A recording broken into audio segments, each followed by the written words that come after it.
The Golden Bird. A certain king had a beautiful garden, and in the garden stood a tree which bore golden apples. These apples were always counted, and about the time when they began to grow ripe, it was found that every night one of them was gone. The king became very angry at this and ordered the gardener to keep watch all night under the tree. The gardener set his eldest son to watch, but about 12 o'clock he fell asleep, and in the morning another of the apples was missing.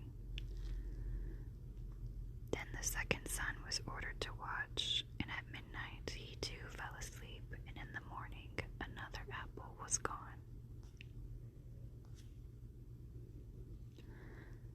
Then the third son offered to keep watch, but the gardener at first would not let him for fear some harm should come to him. However, at last he consented, and the young man laid himself under the tree to watch. As the clock struck 12, he heard a rustling noise in the air, and a bird came flying that was of pure gold, and as it was snapping at one of the apples with its beak, the gardener's son jumped up and shot an arrow at it. But the arrow did the bird no harm, only it dropped a golden feather from its tail and then flew away. The golden feather was brought to the king in the morning, and all the council was called together. Everyone agreed that it was worth more than all the wealth of the kingdom. But the king said, "One feather is of no use to me. I must have the whole bird." Then the gardener's eldest son set out and thought to find the golden bird very easily. And when he had gone but a little way, he came to a wood, and by the side of the wood he saw a fox sitting. So he took his bow and made ready to shoot at it. Then the fox said, "Do not shoot me, for I will give you good counsel.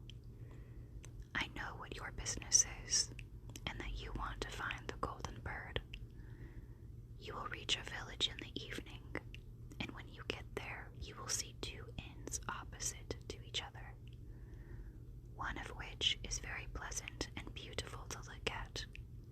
Go not in there, but rest for the night in the other, though it may appear to you to be very poor and mean."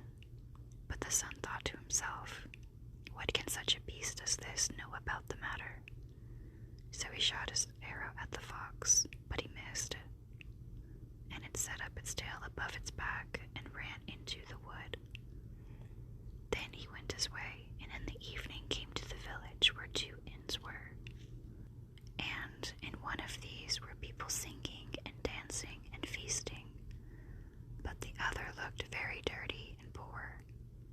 "I should be very silly," said he, "if I went to that shabby house and left this charming place." So he went into the smart house and ate and drank at his ease, and forgot the bird in his country too. Time passed on, and as the eldest son did not come back, and no tidings were heard of him, the second son set out, and the same thing happened to him. He met the fox, who gave him the good advice. But when he came to the two inns, his eldest brother was standing at the window where the merrymaking was, and called to him to come in. And he could not withstand the temptation, but went in and forgot the golden bird in his country in the same manner.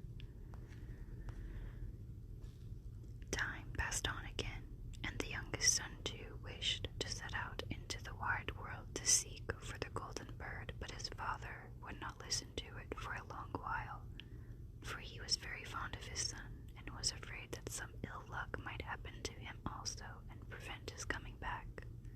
However, at last it was agreed he should go, for he would not rest at home, and as he came to the wood, he met the fox and heard the same good counsel. But he was thankful to the fox, and did not attempt his life as his brothers had done. So the fox said, "Sit upon my tail, and you will travel faster." So he sat down, and the fox began to run. And away they went over stock and stone so quick that their hair whistled in the wind. When they came to the village, the son followed the fox's counsel, and without looking about him went to the shabby inn and rested there all night at his ease. In the morning came the fox again and met him as he was beginning his journey, and said, "Go straight forward till you come to a castle, before which lie a whole troop of soldiers fast asleep and snoring. Take no notice of them, but go into the castle and pass on and on till you come to a room where the golden bird sits in a wooden cage. Close by it stands a beautiful golden cage. But do not try to take the bird out of the shabby cage and put it into the handsome one, otherwise you will repent it." Then the fox stretched out his tail again, and the young man sat himself down, and away they went over stock and stone till their hair whistled in the wind. Before the castle gate, all was as the fox had said, so the son went in and found the chamber where the golden bird hung in a wooden cage, and below stood the golden cage, and the 3 golden apples that had been lost were lying close by it.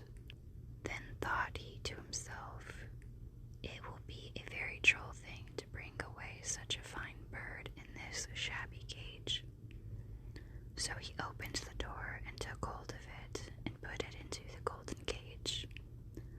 But the bird set up such a loud scream that all the soldiers awoke, and they took him prisoner and carried him before the king. The next morning the court sat to judge him, and when all was heard, it sentenced him to die unless he should bring the king the golden horse which could run as swiftly as the wind. And if he did this, he was to have the golden bird given him for his own. So he set out once more on his journey, sighing and in great despair, when on a sudden his friend the fox met him and said, "You see now what has happened on account of your not listening to my counsel. I will still, however, tell you how to find the golden horse, if you will do as I bid you. You must go straight on till you come to the castle where the horse stands in his stall. By his side will lie the groom fast asleep and snoring. Take away the horse quietly, but be sure to put the old leathern saddle upon him and not the golden one that is close by it." Then the son sat down on the fox's tail, and away they went over stock and stone till their hair whistled in the wind. All went right, and the groom lay snoring with his hand upon the golden saddle. But when the son looked at the horse, he thought it a great pity to put the leathern saddle upon it. "I will give him the good one," said he. "I am sure he deserves it." As he took up the golden saddle, the groom awoke and cried out so loud that all the guards ran in and took him prisoner. And in the morning he was again brought before the court to be judged, and was sentenced to die. But it was agreed that if he could bring thither the beautiful princess, he should live, and have the bird and the horse given him for his own. Then he went his way very sorrowful. But the old fox came and said, "Why did you not listen to me? If you had, you would have carried away both the bird and the horse. Yet will I once more give you counsel. Go straight on, and in the evening you will arrive at a castle. At 12 o'clock at night the princess goes to the bathing house. Go up to her and give her a kiss, and she will let you lead her away, but take care you do not suffer her to go and take leave of her father and mother." Then the fox stretched out his tail, and so away they went over stock and stone till their hair whistled again. As they came to the castle, all was as the fox had said, and at 12 o'clock the young man met the princess going to the bath and gave her the kiss. And she agreed to run away with him, but begged with many tears that he would let her take leave of her father. At first he refused, but she wept still more and fell at his feet till at last he consented. But the moment she came to her father's father's house, the guards awoke, and he was taken prisoner again. Then he was brought before the king, and the king said, "You shall never have my daughter unless in 8 days you dig away the hill that stops the view from my window." Now this hill was so big that the whole world could not take it away. And when he had worked for 7 days and had done very little, the fox came and said, "Lie down and go to sleep. I will work for you." And in the morning he awoke, and the hill was gone. So he went merrily to the king, and told him that now that it was removed, he must give him the princess. Then the king was obliged to keep his word, and away went the young man and the princess, and the fox came and said to him, "We will have all three, the princess, the horse, and the bird." "Ah," said the young man, "that would be a great thing, but how can you contrive it?" "If you will only listen," said the fox, "it can be done. When you come to the king and asks for the beautiful princess, you must say, 'Here she is.' Then he will be very joyful, and you will mount the golden horse that they are to give to you, and put out your hand to take leave of them, but shake hands with the princess last. Then lift her quickly onto the horse behind you, clap your spurs to his side, and gallop away as fast as you can." All went right.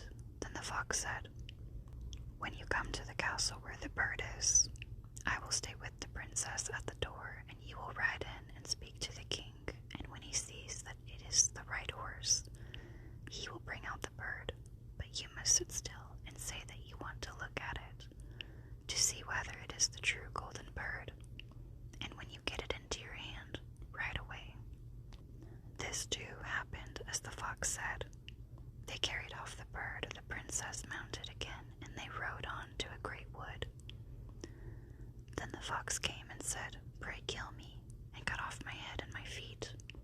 But the young man refused to do it, so the fox said, "I will at any rate give you good counsel. Beware of 2 things.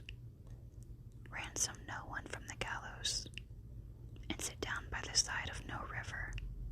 Then away he went. Well, thought the young man, it is no hard matter to keep that advice. He rode on with the princess till at last he came to the village where he had left his 2 brothers. And there he heard a great noise and uproar, and when he asked what was the matter, the people said, 2 men are going to be hanged. As he came nearer, he saw that the 2 men were his brothers who had turned robbers, so he said, "Cannot they in any way be saved?" But the people said, "No, unless he would bestow all his money upon the rascals and buy their liberty." Then he did not stay to think about the matter, but paid what was asked, and his brothers were given up, and went on with him towards their home.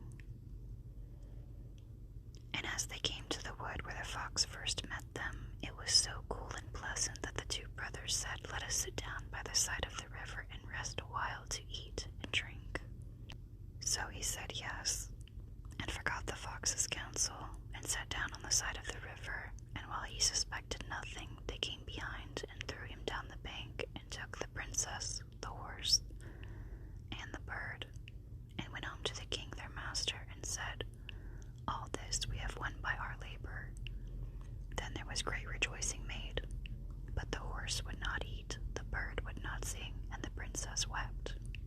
The youngest son fell to the bottom of the river's bed. Luckily it was nearly dry, but his bones were almost broken, and the bank was so steep that he could find no way to get out. Then the old fox came once more and scolded him for not following his advice. Otherwise no evil would have befallen him. "Yet," said he, "I cannot leave you here, so lay hold of my tail and hold fast." Then he pulled him out of the river and said to him as he got upon the bank,